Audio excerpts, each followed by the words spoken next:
ಮಾಣಿಕ್ಯ ಅಂತಿದ್ರಿ. ಇವತ್ತ ಮಕ್ಕಳೇ ನಿಮ್ಗೆ ಊರ್ ಜನಗಳ ಮುಂದೆ ಅವಮಾನ ಮಾಡ್ಬಿಟ್ರು. ಈ ಅವಮಾನದಿಂದ ನನಗೊಂಚೂರು ನೋವಾಗ್ತಿಲ್ಲ ಪಾರ್ವತಿ. ಆದ್ರೆ ನನ್ನ ಮಕ್ಕಳು ನನ್ನ ಹೃದಯಕ್ಕೆ ನೋವು ಕೊಟ್ರಲ್ಲ, ಅದನ್ನ ನನ್ನ ಕೈಯಿಂದ ತಡ್ಕೊಳಕ್ಕಾಗ್ತಿಲ್ಲ. ಅಲ್ಲಿ ನೋಡು, ಶಿವ ತನ್ನ ಮಕ್ಕಳು ಇಬ್ಬರನ್ನು ಹತ್ರನೇ ಇಟ್ಕೊಂಡಿದ್ದಾನೆ.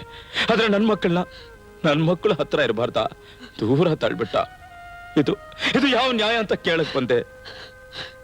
ಉತ್ತರ ಕೊಟ್ನಾ?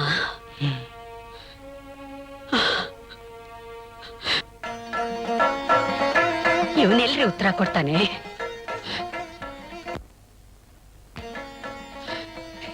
ತನ್ನಿಬ್ಬರ ಮಕ್ಕಳಿಗೂ ಮದುವೆ ಮಾಡಿದ್ರೆ ತನ್ನನ್ನೇ ಎಲ್ಲಿ ದೂರ ಮಾಡಿಬಿಡ್ತಾರೋ ಅನ್ನೋ ಭಯದಿಂದ ಒಬ್ಬನಿಗೆ ಮಾತ್ರ ಮದುವೆ ಮಾಡಿ ಇನ್ನೊಬ್ಬನ್ನ ಬ್ರಹ್ಮಚಾರಿಯಾಗಿ ಬಿಟ್ಬಿಟ್ಟೆ. ತನಗೇನೇ ಗಂಡಾಂತರ ಬಂದ್ರು ತಾಂಡವ ನೃತ್ಯ ಆಡೋದನ್ಬಿಟ್ರೆ ಇನ್ನೇನ್ರಿ ಗೊತ್ತು ಇವನ್ಗೆ? ನೋಡಿ, ಈಗೇನಾಗೋಯ್ತು ಅಂತ ಇಷ್ಟು ಸಂಕಟ ಪಡ್ತಿದ್ದೀರಾ. ನಾವೆತ್ತಿ ಆಡಿಸಿದ ಮಕ್ಕಳು ನಮ್ಮಿಂದ ದೂರ ಆದ್ರು ಅಂತ ತಾನೆ. ಬಿಡ್ರಿ, ನಮಗ್ ಮಕ್ಕಳು ಹುಟ್ಲಿಲ್ಲ ಅನ್ಕೋಬಿಟ್ರೆ ಆಯ್ತು.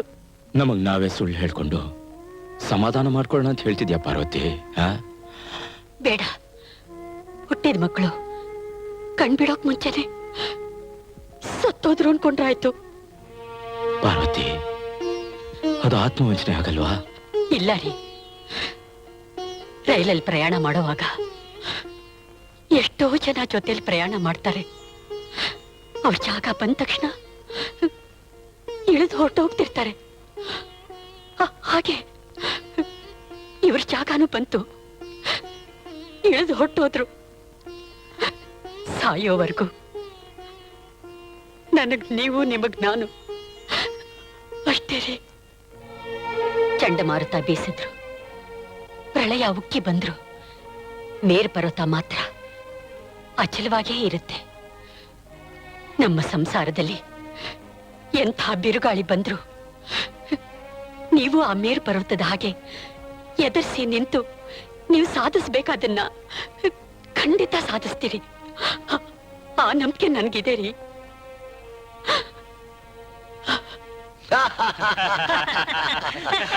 ನಾಗರಹಾವು ಕಚ್ಚೋಕ್ ಮೊದಲು ಬುಸ್ ಅಂತ ಬುಸ್ ಕೊಡ್ತದೆ.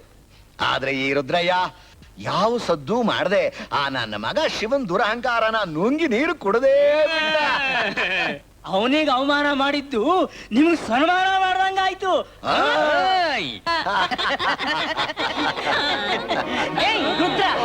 ಏನ್ ಚೌಡಮ್ಮ, ನಿನ್ನ ಮಗ ಮನೆ ಬಿಟ್ಟು ಓಡಿಸ್ಬಿಟ್ಟ? ಮದ್ಕಿ ನನಗ್ ಹೊಡೆಯಂಗದ? ನಿನ್ನ ಹೊಡೆಯೋದ್ ಮಾತ್ರ ಅಲ್ಲ, ಎದೆ ಸಿಳಿ ರಕ್ತ ಕುಡಿಬೇಕು. ನೀನು ಪಂಚದಲ್ಲಿ ಗೆದ್ದೆ ಅಂತ ಬೆರಿಬೇಡುವೋ, ನಿನಗೂ ಕೇರ್ಗಾಲ ಕಾದಿದೆ. ನೀನು ಅವಮಾನ ಮಾಡಿದ್ದು ಬರೀ ನನ್ನ ಮಗನ ದೇಹಕ್ಕೆ ಮಾತ್ರ ಕಣೋ. ಜನಗಳ ದೃಷ್ಟಿಲಿ ನನ್ನ ಮಗ ಯಾವತ್ತಿದ್ರು ಮಹಾರಾಜನೇ ಕಣೋ, ತಿಳ್ಕೊಳ್ಳೋ. ನನ್ನ ಮಗ ಯಾವತ್ತಿದ್ರು ಮಹಾರಾಜನೇ ಕಣೋ, ಬುಟ್ಟಾಳ ಹೋಗೋ. ಸೀತಾ, ಅಲ್ಲೋಡು ಯಾರು ಬರ್ತಿದ್ದಾರೆ ಅಂತ. ಯಾರು?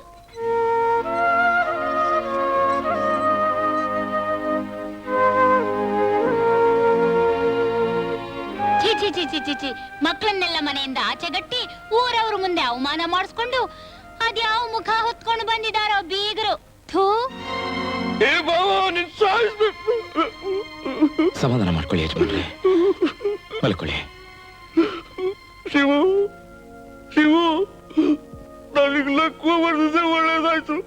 ನಿಮಗೆ ಈ ರೀತಿ ಆಗಿರೋ ವಿಷಯ ಇವತ್ತೇ ನನಗೆ ಗೊತ್ತಾಗಿದ್ದು, ಅದಕ್ಕೆ ನೋಡ್ಕೊಂಡು ಹೋಗೋಣ ಅಂತ ಬಂದೆ.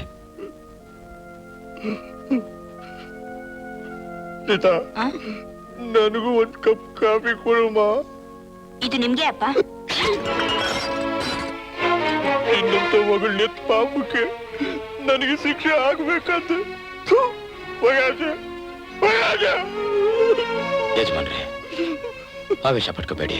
ನಿಮ್ಮ ಅಪ್ಪ ಬಂದಿದಾರಲ್ಲ, ಹೋಗಿ ಧೈರ್ಯವಾಗಿ ಕೇಳಿ. ಹೋಗಿ, ಅಯ್ಯೋ ಹೋಗಿ ಹೇಳಿ ಅಂದ್ರೆ ಒಳ್ಳೆ ಪೆತ್ತು. ಬರ್ತೀನಿ ಯಜಮಾನ್ರೆ. ಸರಿ ಹೋಗು. ಅಪ್ಪ, ನಿಮ್ಮ ಹತ್ರ ಒಂದು ಮುಖ್ಯವಾದ ವಿಷಯ ಮಾತಾಡ್ಬೇಕಾಗಿತ್ತು.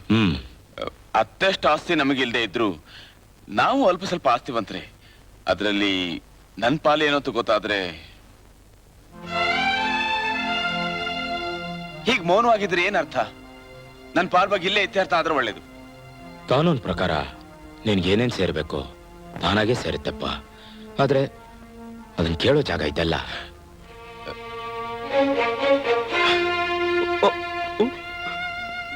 ಶಿವ, ಪ್ರೀತಿಯಿಂದ ನನ್ನ ನೋಡಕ್ ಬಂದಿದ್ದಕ್ಕೆ ಈ ರೀತಿ ನಿನ್ ಮನಸ್ಸು ನೋಯಾಗಾಯ್ತು. ಇವ್ರ ಮನುಷ್ಯಲ್ಲಪ್ಪ. ನಿಮ್ಮಪ್ಪ ನಿಮಗೆ ಮಾಡಿದ ಅನ್ಯಾಯಕ್ಕೆ ಸರಿಯಾದ ಶಿಕ್ಷೆ ಅನುಭವಿಸ್ಬಿಟ್ಟ. ಅಂದಾಗೆ ಆ ತೋಟದ ಪಕ್ಕದಲ್ಲಿರೋ ಜಮೀನಲ್ಲಿ ಮನೆ ಕಟ್ಸ್ಬೇಕು ಅಂತಿದ್ಯಲ್ಲ, ಏನ್ ಯೋಚನೆ ಮಾಡಿದೆ? ಏನ್ ಮಾಡೋದು ಅಂತ ಒಂದು ಗೊತ್ತಾಗ್ತಿಲ್ಲ. ಆದಷ್ಟು ಬೇಗ ಮನೆ ಕಟ್ಟಿಸ್ಬೇಕು. ಅದ್ರ ಬಗ್ಗೆ ತಲೆ ಕೆಡಿಸ್ಕೋಬೇಡ. ಆ ಮನೆಗಾಗೋಷ್ಟು ಇಟ್ಕೆ ಕೊಡೋದು ನನ್ನ ಜವಾಬ್ದಾರಿ. ರುದ್ರನವ್ರೆ, ನಿಮ್ಮ ಉಪಕಾರನ ಈ ಜನ್ಮದಲ್ಲಿ ಮರೆಯೋದಿಲ್ಲ. ನೋಡಿದಿಲ್ಲ ಅಂತ ನಮ್ಮ ಅಪ್ಪರಿಗಿಂತ ಇವರೇ ಎಷ್ಟೋ ವಾಸಿ. ನಾಳೆನೆ ಪೂಜೆ ಇಟ್ಕೊಳ್ಳೋಣ. ನಾನು ಕಳಿಸೋ ಇಟ್ಗೆ ಮನೆ ಕಟ್ಟೋಕಲ್ವೋ, ನಿನ್ನ ಸಮಾಧಿ ಮಾಡಕ್ಕೆ. ಶುಕ್ಲಾಂ ಭರಧರಂ ವಿಷ್ಣುಂ ಶಶಿವರ್ಣಂ ಚತುರ್ಭುಜಂ ಪ್ರಸನ್ನ ವದನಂ ಧ್ಯಾಯೇತ್ ಸರ್ವ ವಿಘ್ನೋಪಶಾಂತಯೇ. ನಿಮ್ಮಪ್ಪ ಹಾಗನ್ನ ಹೋ, ಅಲ್ಲಿಗೆ ಮುಗೀತು ಬಿಡು. ನಿಮ್ಮಪ್ಪ ಕಾನೂನು ಪ್ರಕಾರ ನಿನಗ್ ಭಾಗ ಕೊಡೋದ್ರೊಳಗೆ ನಿನ್ ತಮ್ಮ ಅದೇ ಜಮೀನಲ್ಲಿ ಮನೆ ಕಟ್ಕೊಂಡು ಹೆಂಡತಿ ಜೊತೆ ಬ್ಯಾಚಿಗೆ ಮಲಗಿರ್ತಾನೆ. ಅಂದ್ರೆ ಅಯ್ಯೋ ಮಂಕೆ, ಇವತ್ ನಿನ್ ತಮ್ಮ ಕುಮಾರ ಅದೇ ಜಮೀನಲ್ಲಿ ಮನೆ ಕಟ್ಟೋಕೆ ಗುದ್ಲಿ ಪೂಜೆ ಮಾಡ್ತಾ ಇದ್ದಾನೆ ಕಣೋ. ಅಣ್ಣ, ಒಳ್ಳೆ ಸಮಯದಲ್ಲಿ ಬಂದೆ. ಬಾ ಅಣ್ಣ. ಅಣ್ಣ, ನನ್ನ ನೋಡಿದ ತಕ್ಷಣ ಅಣ್ಣ ತಮ್ಮ ಅನ್ನೋ ರಕ್ತ ಸಂಬಂಧದ ಹೊಳೆ ಉಕ್ಕಿ ಹರಿತಾ ಇದೆ ನಿನಗೆ. ಯಾಕಣ್ಣ ಈ ರೀತಿ ಮಾತಾಡ್ತಿದ್ಯಾ? ಮತ್ತಿನ್ನೇನು, ನನಗ್ ಗೊತ್ತಿಲ್ಲದ ಹಾಗೆ ಮನೆ ಕಟ್ಕೊಂಡು ಈ ಆಸ್ತಿನೆಲ್ಲ ನೀನೊಬ್ಬನೇ ನುಂಗ್ ಹಾಕ್ಬೇಕು ಅಂತ ಇದೀಯಾ? ಹಾಗಲ್ಲಣ್ಣ, ಓನರ್ ಮನೆ ಖಾಲಿ ಮಾಡಿಸ್ದ, ಬೇರೆ ದಾರಿ ಇಲ್ದೆ ಇಲ್ಲೇ ಒಂದ್ ಪುಟ್ಟದಾಗ ಮನೆ ಕಟ್ಕೊಳ್ಳೋಣ ಅಂತ. ಮುಚ್ಚೋ ಬಾಯ್, ನೀನಂತ ಆಷಾಢ ಭೂತಿ ಅಂತ ನನಗೆ ಚೆನ್ನಾಗ್ ಗೊತ್ತು. ನೀನೊಬ್ಬ ದುರಾಸೆ ತುಂಬಿದ ರಣ ಹದ್ದು. ಗಣೇಶ, ನಾಲ್ಗೆ ಬಿಗಿ ಹಿಡಿದು ಮಾತಾಡು.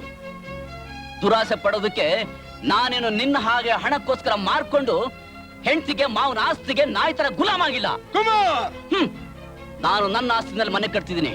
ಮನೆ ಕಟ್ತೀಯಾ? ಈ ಪೂಜೆಗೆ ನಿನ್ ಬಲಿ ಕೊಟ್ಟು ನಾನ್ ಮನೆ ಕಟ್ತೀನಿ.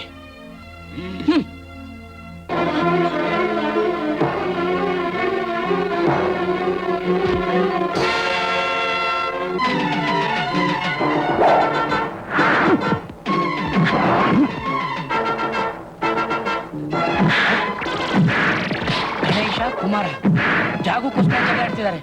ಅಯ್ಯೋ, ಏನಾದ್ರೂ ಅನಾಹುತ ಆಗಕ್ಕಿಂತ ಮುಂಚೆ ನಮ್ ಗುರು ಹತ್ರ ಹೋಗಿ ಹೇಳ್ಬೇಕು. ತೋಟದ ಪಕ್ಕದ ಜಮೀನಲ್ಲಿ ಗಣೇಶ ಕುಮಾರ ಇಬ್ರು ಈ ಜಾಗ ನಂದು ಈ ಜಾಗ ನಂದು ಅಂತ ಹೊಡೆದಾಡ್ತಾ ಇದ್ದಾರೆ. ಅವ್ರ ರೋಷ ನೋಡಿದ್ರೆ ಒಬ್ರಿಗೊಬ್ರು ಪ್ರಾಣ ತಕ್ಕಣಂಗವ್ರೆ. ನೀನ್ ಹೋಗೋದೊಂದ್ ಸ್ವಲ್ಪ ತಡವಾದ್ರೆ ನಿನ್ ಮಕ್ಕಳು ನಿನಗ್ ದಕ್ಕಕ್ಕಿಲ್ಲ ಗುರು, ದಕ್ಕಕ್ಕಿಲ್ಲ. ಏನಂದ್ರೆ ಅವ್ರ ಎಳೆ ಮಕ್ಕಳಾಗಿದ್ದಾಗ ಅವ್ರ ಕೈ ಹಿಡಿದು ನಡೆಸಿದ್ವಿ ವಿನಃ ಯಾವತ್ತಾದ್ರೂ ಕೈ ಬಿಟ್ಟಿದೀವ?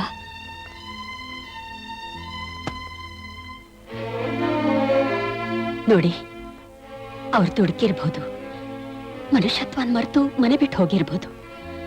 ಆದ್ರೆ ಅವ್ರು ನನ್ ಕರಳು ಕತ್ತರಿಸ್ಕೊಂಡು ಹುಟ್ಟಿದವರು, ನಿಮ್ ರಕ್ತ ಹಂಚ್ಕೊಂಡು ಹುಟ್ಟಿದವರು ರೀ. ಏನ್ರಿ ಇದು? ನಾನು ಇಷ್ಟು ಹೇಳ್ತಾ ಇದ್ದೀನಿ, ನೀವು ಸುಮ್ಮನೆ ನಿಂತಿದ್ದೀರಲ್ಲ. ನಡೀರಿ, ಬೇಗ ನಡೀರಿ.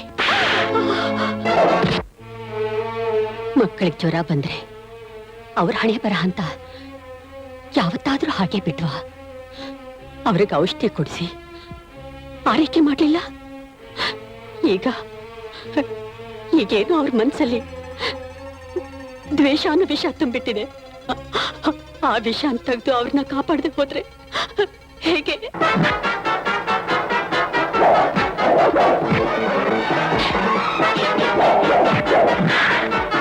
ಅವತ್ತು ನನ್ ಮಕ್ಕಳು ನನ್ನ ಹೃದಯ ಕೊಟ್ಟ ನೋವು ನನ್ ಕೈಯಿಂದ ತಡ್ಕೊಳಕ್ ಆಗಲ್ಲ ಪಾರ್ವತಿ ಇಂದ್ರಿ. ಆಗ ನಾನು ಅಂದೆ,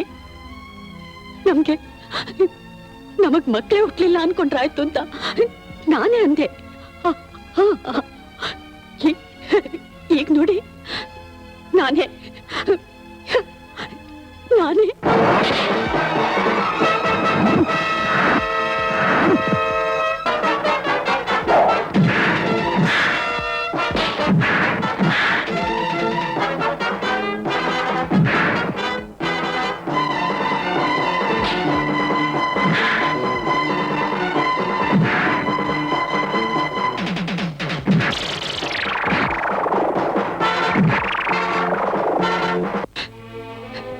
ನಿಮ್ ಸಂಕಟ ನೋಡ್ಲಾರ್ದೆ ಹುಟ್ಟಿದ ಮಕ್ಕಳು ಕಣ್ಬಿಡೋಕ್ ಮುಂಚೆನೆ ಸತ್ತೋದ್ರು ಅಂತ ತಿಳ್ಕೊಳ್ಳಿ ಅಂತ ನಾನೇ ನಿಮ್ಗೆ ಹೇಳ್ದೆ. ಈಗ ನೋಡಿ ನಾನೇ ಮಕ್ಕಳು ಮಕ್ಕಳು ಮಕ್ಕಳು ಅಂತಿದ್ದೀನಿ. ಏನ್ ಹೇಳ್ಬೇಕು ನನ್ ಬುದ್ಧಿಗೆ? ಹಾ, ನನಗ್ ಹುಚ್ಚು ರೀ, ನನಗ್ ಹುಚ್ಚು, ನನಗ್ ಹುಚ್ಚು.